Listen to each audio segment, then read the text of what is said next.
According to the FBI, hate crimes in America targeting Muslims or people who just appear to be Middle Eastern surged in the aftermath of 9/11. There is this cloud, with the hate crimes, with the profiling, with being rounded up. Again, I think this illustrates the power of film, that in spite of the reality, in spite of the material that we know to be true, we still embrace the mythology. The mythology is still a part of our psyches. Stereotypes take a long time to wither away. And for many of us, we're comfortable with our prejudices. We don't want to change. We've grown accustomed to this face.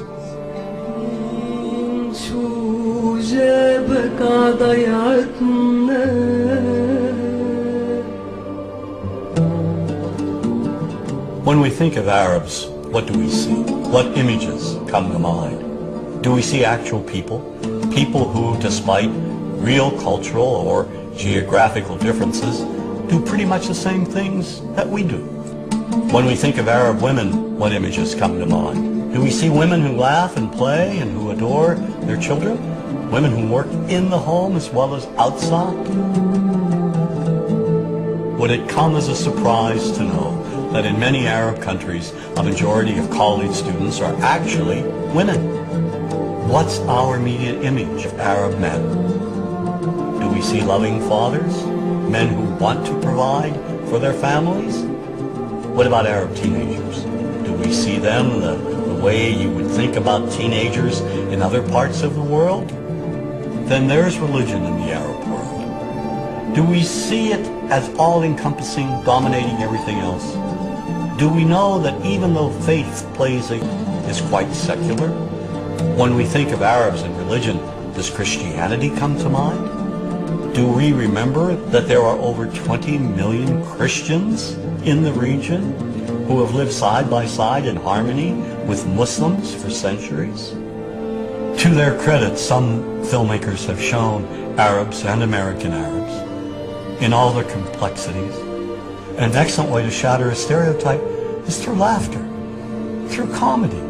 So we have comedians. Comedians have done this historically. Black comedians, Jewish comedians.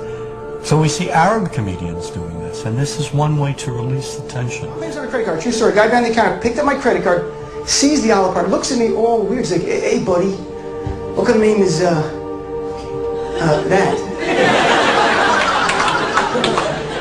I'm like, well sir, it's an Arabic name. He goes, yeah, what does this mean? So I'm like, well, translate it to English? It means peaceful, friendly Arab? But he's not happy because, yeah, what Arab country is your family from? So I tried the most peaceful, popular one that he would like. So I'm like, we're from the same Arab country that Aladdin is from. To his credit, Michael Moore in Fahrenheit 9/11 in the DVD includes a scene with this comedy coming out. My name really is Ahmed Ahmed, and I can't fly anywhere. All you white people have it easy. You guys get to the airport like an hour, 2 hours before your flight. It takes me a month and a half.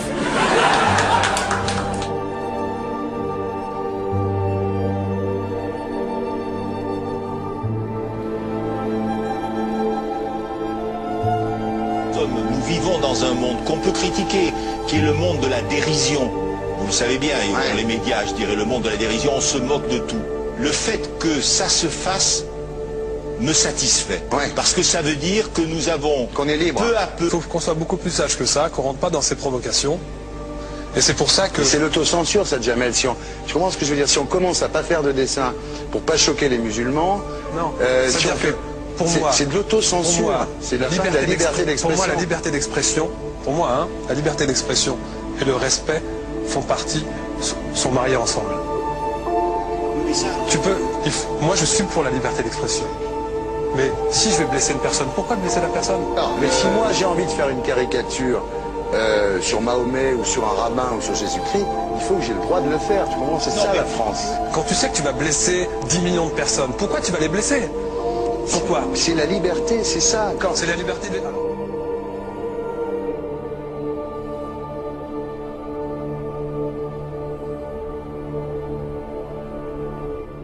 Non, mais vous pensez pas que c'était à vous de vous excuser, non? En disant le sketch n'était pas très drôle, je suis désolé si j'ai blessé des gens, voilà, excusez-moi, voilà, c'est une connerie, c'est mon travail.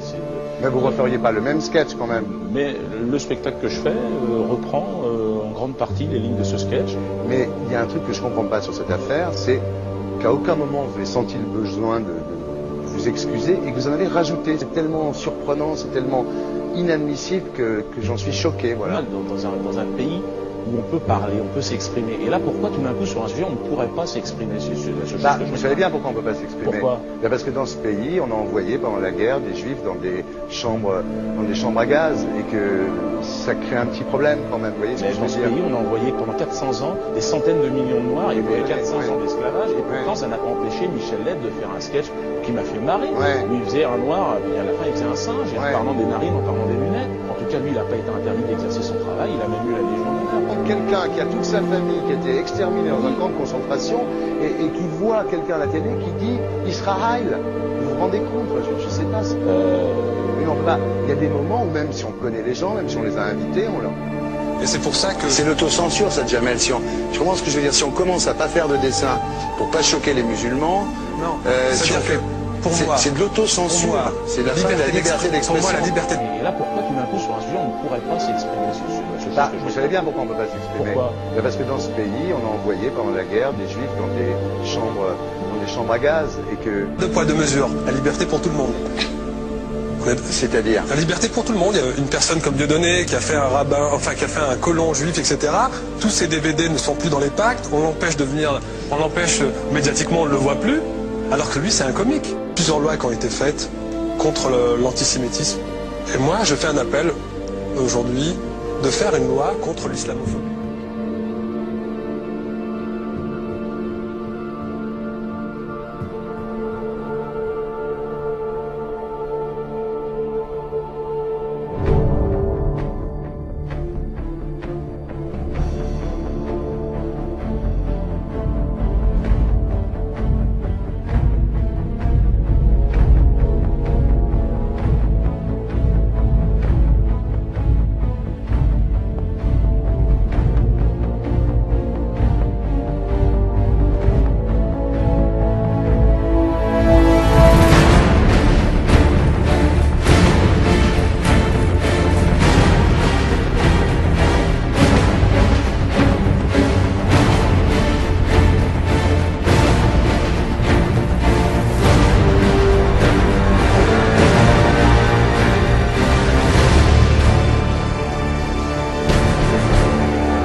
دين الإسلام ديني والأرض بغير ديني محمد اللي هديني نور الإيمان